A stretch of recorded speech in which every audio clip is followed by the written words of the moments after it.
fogos consomem milhares de hectares na Europa. Portugal mantém vários distritos em alerta máximo de incêndio. Donetsk volta a ser alvo de ataques aéreos, cidade-chave da região na mira de Moscovo para conquistar leste da Ucrânia. Portugal escapa ao abrandamento económico europeu em 2022. Será o país que mais cresce na Europa, de acordo com as previsões de Bruxelas, que pioram para o ano seguinte. Estados Unidos admitem usar força militar caso o Irão continue a incumprir o acordo de 2015. Portugal mantém 8 distritos no vermelho, após o calor extremo ter já colocado todo o território exceto as ilhas no nível de alerta máximo para incêndios. A situação é particularmente dramática em alguns distritos onde o fogo chegou já às casas.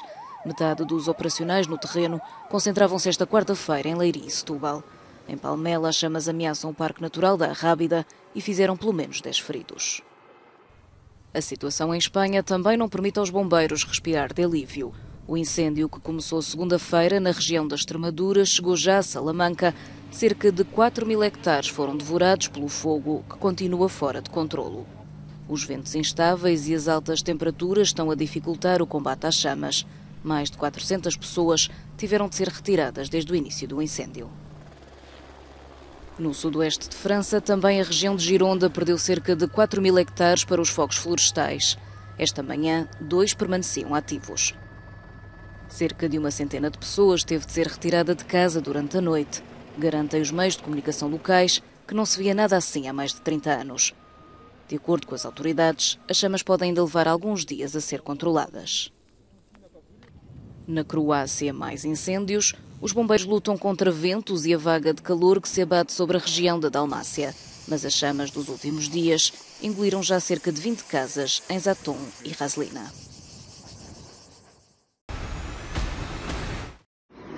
Pelo menos 17 pessoas morreram e cerca de 100 ficaram feridas esta quinta-feira na sequência de um bombardeamento das forças russas à cidade ucraniana de Vinnytsia, a 268 km a sudeste da capital, Kiev. De acordo com as autoridades locais, estima-se que o número de vítimas possa aumentar nas próximas horas, uma vez que o ataque com mísseis atingiu um edifício de escritórios, um estacionamento e outros imóveis. Volodymyr Zelensky classificou o ataque como um ato de terrorismo aberto contra civis. Há vários dias, sob bombardeamentos, Mykolaiv voltou a ser palco de grandes explosões. Pelo menos 5 pessoas morreram. A este, os ataques aéreos russos à Ucrânia intensificaram-se nas últimas 24 horas sobre Sloviansk. A poucos quilómetros de Kramatorsk, as duas cidades são alvo-chave para a conquista de Donetsk. Apesar dos apelos para abandonar as casas, a população local vai resistindo. Desde o início da guerra, as pessoas tornaram-se mais próximas. Na aldeia onde vivo, estamos mais unidos, estamos mais próximos e ajudamos uns aos outros. Mesmo quem antes discutia, agora pergunta como pode ajudar. A guerra vai-se, entretanto, fazendo no terreno e no campo da propaganda. O Ministério Russo da Defesa reclama várias conquistas em território ucraniano. De acordo com o Kremlin, mísseis de alta precisão mataram mais de 350 soldados do exército inimigo e capturaram 20 unidades de equipamento militar. Vitórias rejeitadas pela Ucrânia. Kiev mantém querer recuperar território nas mãos de Moscovo e tem apostado no treino militar além fronteiras. De acordo com a Organização das Nações Unidas, esta semana, o conflito armado já matou mais de 5.000 civis desde o início da invasão, em fevereiro. Representantes governamentais de vários países reúnem-se esta quinta-feira em Haia, na sede do Tribunal Penal Internacional, numa conferência que tem como objetivo assegurar que os crimes de guerra cometidos no quadro da invasão russa da Ucrânia não ficam impunes. A Conferência de Responsabilização da Ucrânia é coorganizada pelos Países Baixos, pelo TPI e pela Comissão Europeia. É apenas com justiça que podemos ajudar as vítimas e as suas famílias. Esta é uma tarefa gigantesca, até porque requer recolha e armazenamento de provas no meio de uma guerra. Existe também um sistema de justiça ucraniano forte e estável e requer o vosso apoio.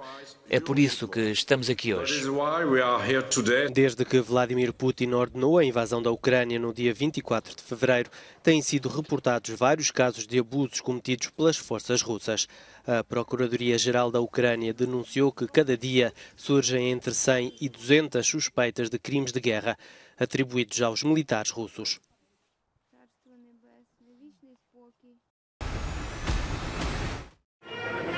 Joe Biden diz que foi um erro os Estados Unidos terem saído do acordo de 2015 e admite usar a força como último recurso se o Irão continuar a avançar no programa nuclear. Declarações do presidente norte-americano emitidas no dia em que a comitiva da Casa Branca aterra em Israel, local onde Joe Biden inicia uma viagem ao Médio Oriente. A única coisa pior do que o atual Irão é um Irão com armas nucleares. Se pudermos voltar ao acordo e aguentar firme, acho que foi um erro gigantesco do último presidente sair do acordo. Eles estão mais perto de uma arma nuclear agora do que antes. Podemos agir contra isso e ainda temos um acordo que pode reduzir o programa nuclear. O antigo presidente Donald Trump retirou os Estados Unidos do acordo nuclear há 4 anos, alegando que o Irão não cumpria o documento e que ultrapassava os limites da produção de urânio. Um passo histórico que provocou uma enchente de reações. Os Estados Unidos aplicaram sanções ao Irão, o Irão respondeu da mesma moeda e, 2 anos depois, saiu oficialmente do acordo. Desde então, tem feito avanços no caminho para o nuclear. Biden quer garantir que o Irão regresse ao acordo e termine com as ambições nucleares. O Irão diz estar disposto para voltar à mesa de negociações com a Casa Branca e alega que as atividades nucleares são pacíficas. O Ocidente discorda.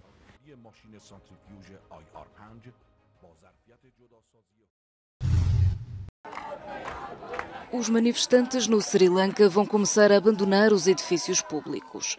A decisão foi anunciada por um porta-voz do movimento esta quinta-feira, depois de a polícia ter impedido a invasão do Parlamento Nacional. A população, que no sábado invadiu o Palácio Presidencial para exigir a renúncia de Gotabaya Rajapaksa, espera poder ver o Parlamento eleger um novo chefe de Estado na próxima semana. No entanto, o presidente fugiu para as Maldivas sem se demitir e nomeou o primeiro-ministro para uma presidência interina. Rajapaksa segue atualmente para a Arábia Saudita via Singapura. O Sri Lanka permanece em regime de recolher obrigatório até sexta-feira.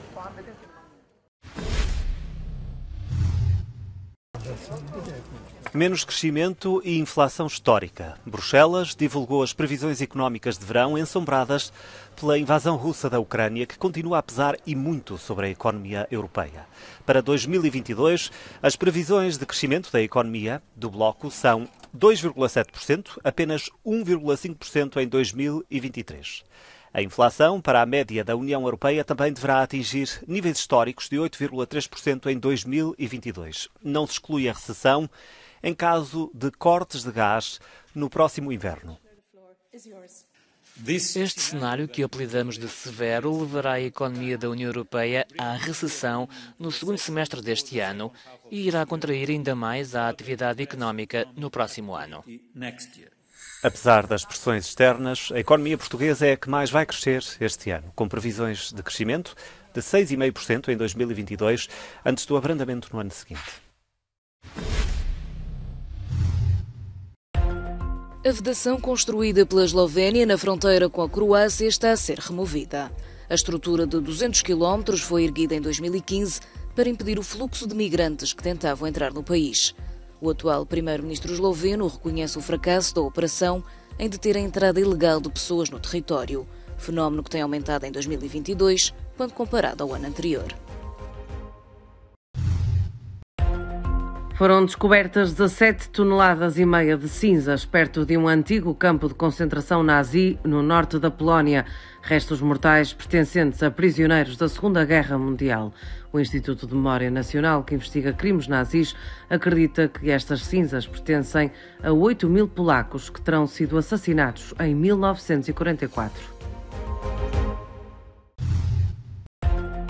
Quem durante a noite foi à janela ou simplesmente olhou para o céu teve direito a uma vista diferente da dos outros dias. Pela segunda vez este ano, a Lua cheia apareceu maior e mais brilhante do que o habitual. O fenómeno que dá origem a esta superlua deve-se ao facto de o satélite atingir o ponto mais próximo da Terra. A próxima superlua será visível a 12 de agosto, se o céu não estiver nublado.